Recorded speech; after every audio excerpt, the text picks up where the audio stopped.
Polidura. Él es director de inversiones para UBS en México, este banco de inversión muy importante a nivel global que tiene presencia obviamente relevante en México. ¿Cómo estás, Esteban? Muy bien, muchas gracias, Rodrigo. Gracias por estar aquí. Oye, un año complejo, me voy directo a los temas. ¿Sí? ¿Cómo se ve México en este cierre de 2017 y sobre todo 2018? Porque hay tres asuntos importantes. Sí.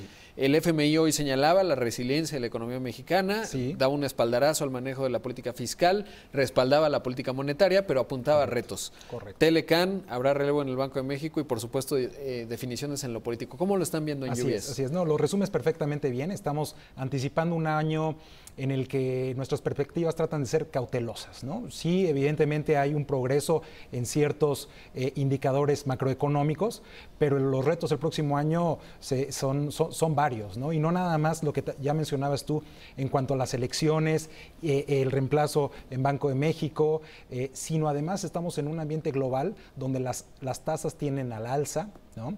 Donde además estamos en un ambiente de utilidades corporativas con los estimados bastante optimistas. Probablemente veremos ajustes hacia adelante, ¿no? A medida que la gente incorpore un consumo que se está desacelerando, un sector industrial que también tiene que repuntar y todo esto obviamente hacia el próximo año. En este ambiente lo interesante es que ya comenzamos a ver varios estimados que se publican y todos estos estimados en un ambiente de muchísima incertidumbre, ¿no? ¿Dónde lo ven ustedes hoy? El FMI aumentó hace poco en su World Economic Outlook a 2.1% 2017 sí, y 1.9% hoy que salieron las evaluaciones para el próximo año. Sí. ¿En dónde lo está viendo UBS? Sí, nosotros lo estamos viendo este año terminando en 2% y el próximo año ligeramente arriba de 2.2, 2.3%, ¿no?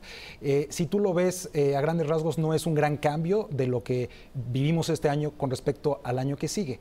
Sin embargo, yo otra vez resaltaría que estos estimados se basan en un escenario donde tenemos continuidad macroeconómica, no hay sobresaltos en el tema político, ¿no? Y ningún riesgo extraordinario por la parte global. Sí, por supuesto, porque si se acaba el Telecan, todos los estimados que pueda hacer cualquiera van a cambiar de manera significativa y no hay forma de saber ese signo de interrogación que entraña a Donald Trump y su administración.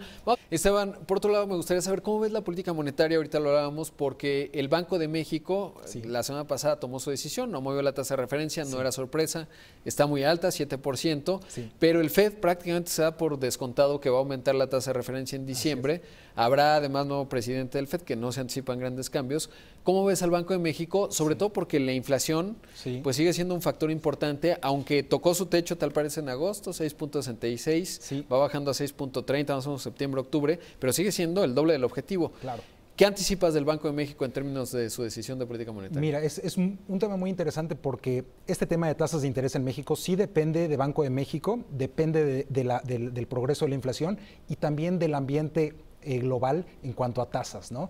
Bien lo decías, nosotros para este año esperamos que la inflación termine en 6.2% y el próximo que se estabilice en alrededor del 3.7%, ¿no? La velocidad con la que esta inflación caiga, esa es la gran pregunta, ¿no?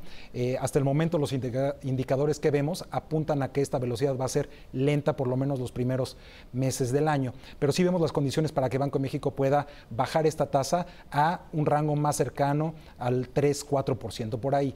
Como te decía yo, la gran sorpresa podría ser tasas fuera de México, en Estados Unidos y en Europa, ¿no? A medida que estas tasas suban y suban más rápido o más de lo esperado, Banco de México va a tener que hacer ajustes, de otra forma el tipo de cambio podría sufrir. Ahora, ¿ves que hay margen, por ejemplo, para un aumento? Y lo pienso en términos de la inflación, porque entendido que el aumento de tasas de referencia suele exacerbar o disminuir la actividad económica, es decir, no ayuda demasiado, no es tan sencillo. ¿Ves que hay espacio todavía para que la pudiera aumentar sin afectar tanto la actividad económica? El espacio ya está muy reducido, ¿no? Si tú ves la tendencia del consumo en los últimos meses, ya hay una clara desaceleración. Sigue siendo un consumo favorable, positivo, pero se está desacelerando a comparación de lo que vimos la primera mitad del año, ¿no?